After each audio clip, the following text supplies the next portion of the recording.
Rain may have stopped the Chicago Bears and the Houston Texans from finishing the NFL Hall of Fame game, but rain will not stop me from talking about the NFL Hall of Fame game.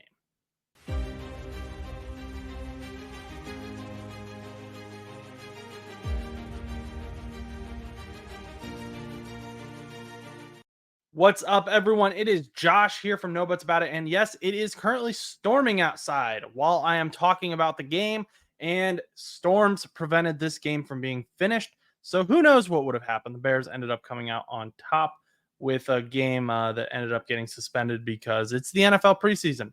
If you're new to the channel, thanks for stopping by. We appreciate you. And if you're a returning viewer, thank you for coming back. So, we have a lot to talk about with this Houston Texans Chicago Bears preseason game. And one of the headlines is that there's a new NFL kickoff rule.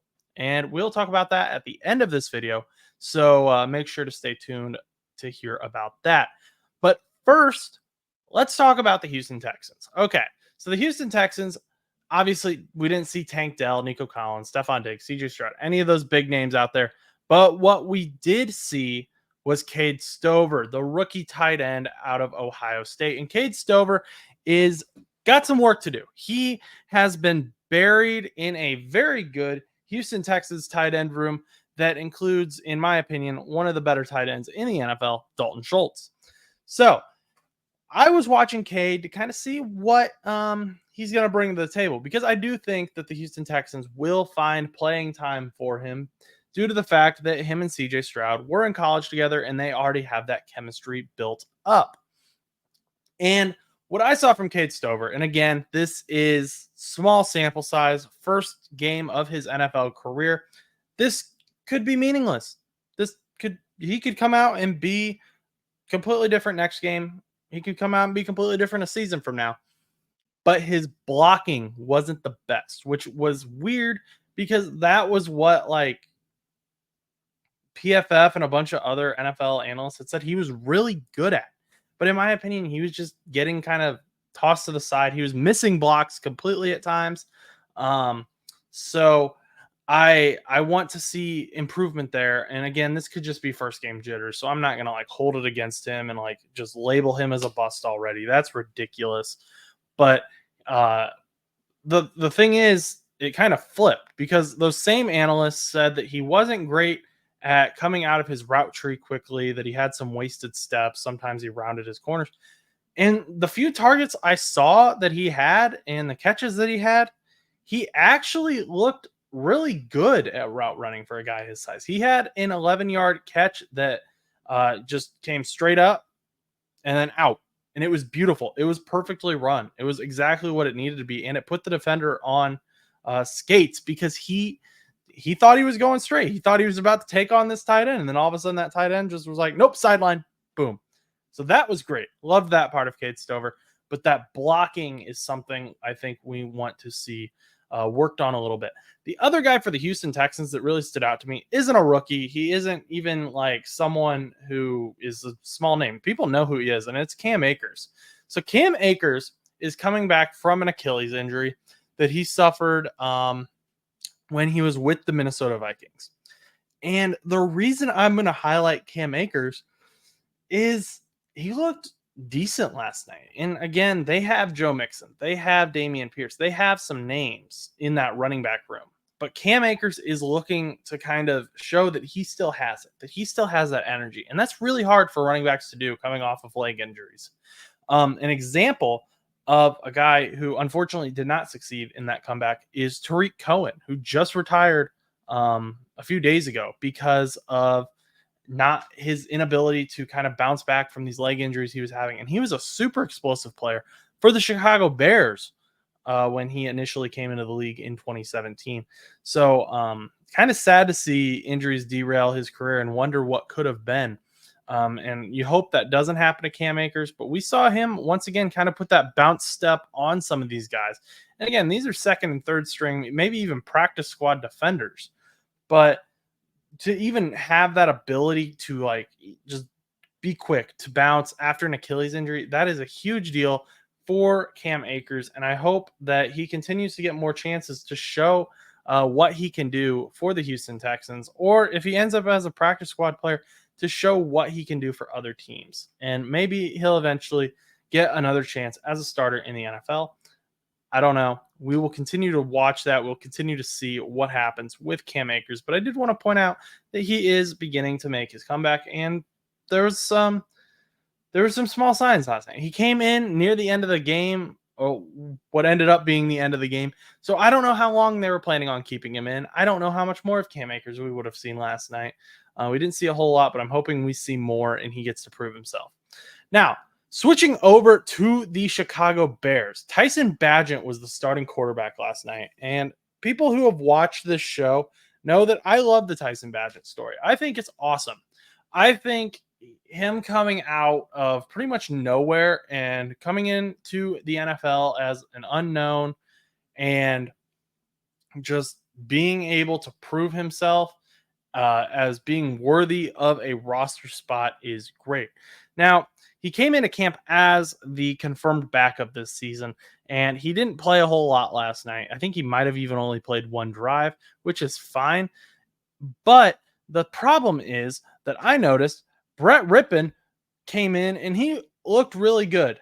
I thought he looked. He looked how you'd expect a backup quarterback to look, but at the same time, he also had some really nice throws, some deep throws that were just perfect, and he had a rocket of an arm. So I wonder, and again, small sample size, but does Tyson Bagent end up in a quarterback competition once again for that backup position if Brett Rippon continues to be what we saw last night? Or has Tyson Bagent, like, the coaches aren't even looking at Brett Rippon? I don't know where they're at, but I liked what I saw from Brett Rippon last night as a third string quarterback, and I think he may make an argument for backup if he continues to have that rocket of an arm and putting the ball right where they needs to. I mean, he was making behind the shoulder throws, like just putting it right where only his guy could get it. I mean, there was a veteran presence out there, and it was clear. So that's going to be another interesting thing to watch for the Chicago Bears. Now, final guy, really, before we get into kickoff rules, who stuck out to me, it's Colin Johnson from Texas. Big bodied wide receiver. He was on the Bears practice squad last season. I believe he was a 2020 fifth round pick for the Jacksonville Jaguars, and he has obviously spent some time with the Giants. I was really impressed with what we saw from him last night. He was getting open, he was making catches, he was all over the place. It seemed like they were saying his name a ton. Funny enough, there are two Johnsons on the Bears, both from Texas. So just a little fun fact. Roshan Johnson being the other one, the running back. But Colin Johnson, he was doing great. But the problem is he was getting open mainly because the Texans defense wasn't covering him at times. So an example of that I want to show you is this 20-yard touchdown from Brett Rippon over to Colin Johnson. So you're going to see, obviously, no one's even near him.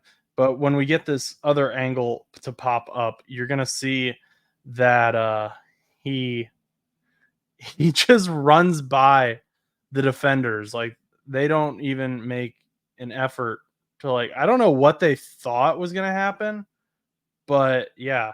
So not a great look for the Houston Texans second and third string defense, but definitely Colin Johnson was stat padding, showing he can do something, and he's not going to come in and be a starter. I mean, he's not going to start over Rome Odunze, DJ Moore, Keenan Allen, any of those guys, but he could be nice depth.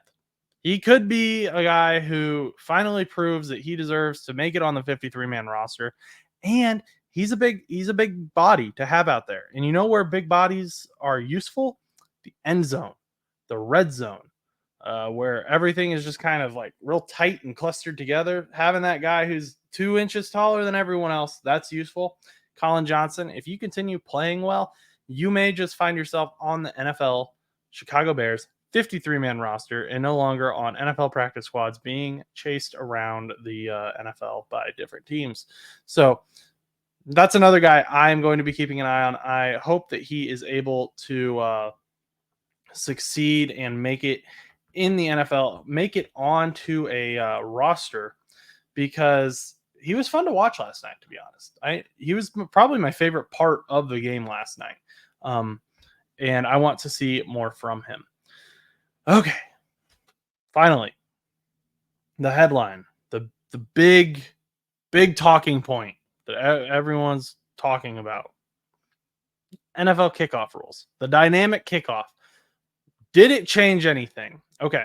So the dynamic kickoff rule, the big thing is from my understanding, there are no fair catches. You cannot have a fair catch. You have to, if it lands in the landing zone, you have to return it.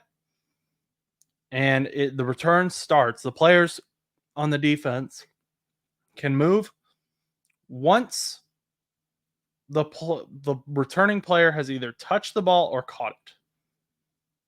Or they said both last night. They said they have to touch it or return it, or if it just lands in the landing zone. So that's confusing. That's one thing we're gonna have to watch. The rules, I believe, just say it once it's in the landing zone, once it hits the ground. But they said both last night, so we'll see what happens. I believe the technical rule, though, is that if it is caught, touched, or hits the ground in the landing zone, then the defenders can move. But did we see more kickoff returns? Did we see better returns? Was it more exciting? And I want to say yes, because there was more movement and more like flair. But really, when you look at it, there wasn't anything more to gain from this dynamic kickoff rule than there is from a touchback.